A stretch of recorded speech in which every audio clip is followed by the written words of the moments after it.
Assalamualaikum warahmatullahi wabarakatuh. Hai anakku semua, bagaimana kabar kalian? Semoga tetap dalam lindungan Allah Subhanahu wa Ta'ala, tetap dalam kondisi sehat walaupun kita sedang berada dalam badai COVID yang belum mereda juga. Harapan kita semua, walau dalam keadaan new normal, kita tetap menjaga kesehatan, tetap belajar di rumah, semangat selalu belajar di rumah. Oke? Nah, anakku, Ibu ingin mengajak kalian mengupas sebuah fenomena. Fenomena apa ya kira-kira? Kalian penasaran? Nah, silakan dilihat tayangan berikut ini.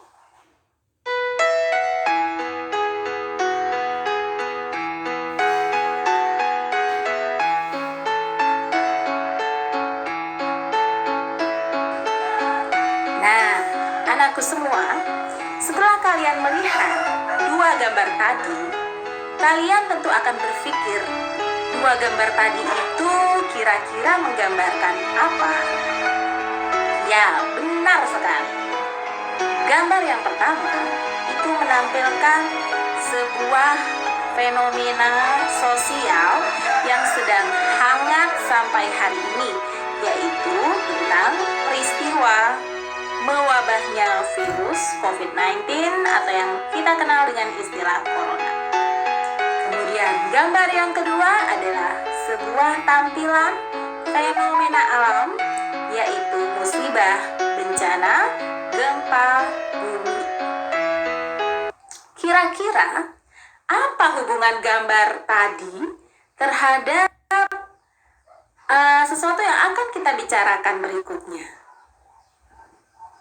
Nah, hubungannya adalah dalam sebuah teks. Nah, hubungannya akan terlihat ketika kita menuangkannya dalam sebuah teks. Kalian ingat, pertemuan kemarin kita membahas sebuah teks juga, yaitu tentang prosedur kita memasak sesuatu atau prosedur dalam melakukan hal-hal yang lain. Yang jika prosedur itu kita masukkan ke dalam sebuah teks dinamakan teks prosedur. Nah, kali ini kita tetap akan mengulas sebuah teks. Teks yang ada hubungannya dengan dua tampilan gambar tadi, yaitu tentang fenomena sosial, tentang virus corona saat ini, dan gambar yang satunya adalah tampilan tentang musibah, yaitu bencana gempa bumi. Nah, anak-anak ibu yang cerdas, kedua fenomena tadi jika kita masukkan ke dalam sebuah teks, maka teks itu dinamakan dengan teks eksplanasi.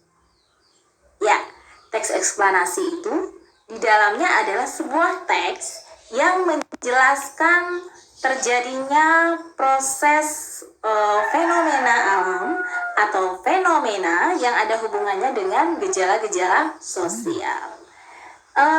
Teks eksplanasi ini sering kita lihat atau kalian sebenarnya sudah selalu melihatnya di dalam sebuah redaksi, misalnya dalam koran, dalam sebuah artikel atau majalah-majalah yang sering kalian baca tentunya, baik di media sosial maupun media cetak.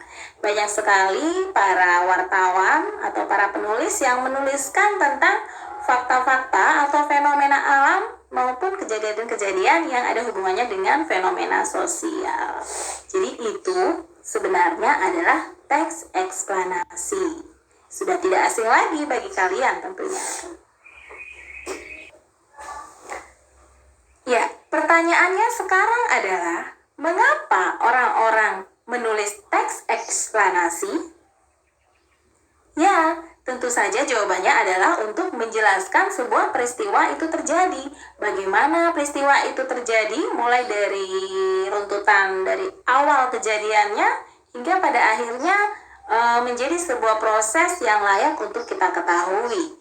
Karena di balik sebuah kejadian, kita akan dapat mengambil manfaatnya, sehingga jika kejadian-kejadian itu bersifat negatif, kita tidak akan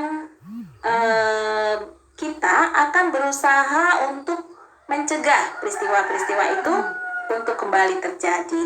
Jadi itulah sebenarnya manfaat teks eksplanasi yang sering kita lihat di redaksi-redaksi yang ada.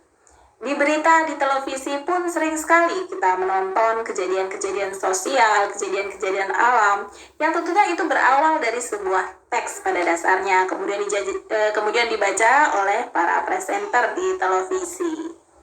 Sebenarnya teks eksplanasi itu harus tertulis secara berurutan, ada kriteria-kriterianya. Nah, pada materi kali ini, seandainya kalian nanti menjadi seorang penulis redaksi, seorang presenter, ataupun seseorang yang ingin menyampaikan pesan kepada orang lain, segala bentuk baik lisan atau tertulis yang akan kalian tuangkan itu harus berdasarkan pada urutan-urutan sesuai dengan prosedurnya.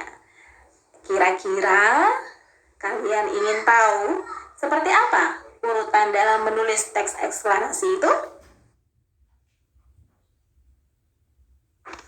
Urutan dalam teks eksplanasi biasanya termuat dalam struktur sebagai berikut, yaitu yang pertama, adanya pernyataan umum, yang kedua, urutan sebab akibat, dan yang ketiga, dimulai dari pernyataan umum.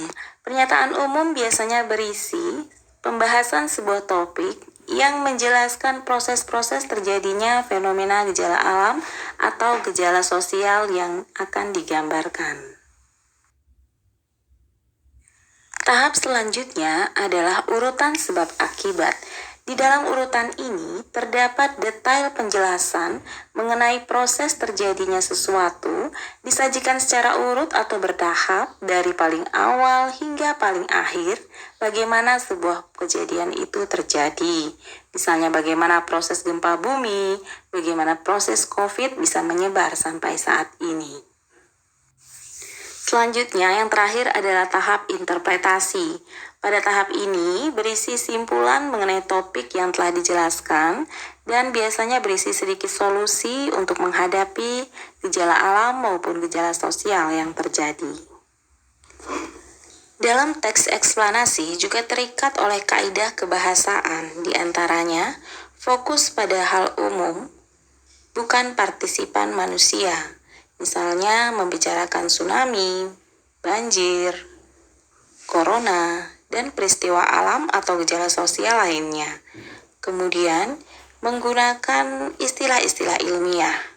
Lebih banyak menggunakan verba material dan verba relasional, menggunakan konjungsi waktu dan kausal, misalnya konjungsi sehingga dan kemudian, serta menggunakan kalimat pasif dan ditulis untuk membuat justifikasi bahwa sesuatu yang diterangkan secara kausal itu benar adanya.